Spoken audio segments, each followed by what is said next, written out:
જય શ્રી કૃષ્ણ બધાને. આજે આપણે બનાવીશું દમ આલુનો મસાલો, જે આપણે 12 મહિના સુધી ફ્રીઝમાં સ્ટોર કરીને રાખી શકીએ છીએ.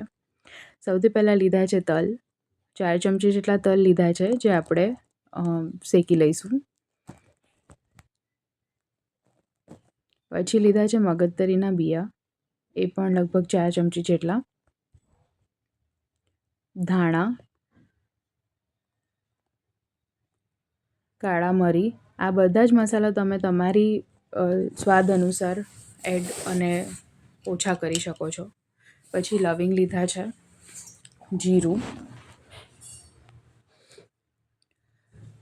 ગ્રીન ઇલાયચી અને મોટી ઇલાયચી લીધી છે. 3 જાવિત્રીના ફૂલ લીધા છે. 6 થી 7 સૂકા લાલ મરચાં લીધા છે. બધું સરખું શેકવાનું છે આપણે.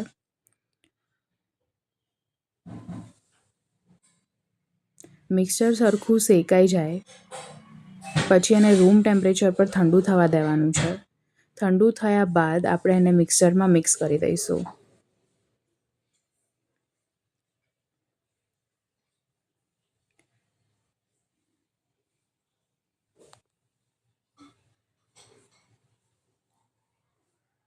આ કન્સિસ્ટન્સી ઉપર એને મિક્સ કરી દેવાનું છે અને આ તૈયાર છે આપણો દમ આલુનો મસાલો, જે આપણે સ્ટોર કરી શકીએ.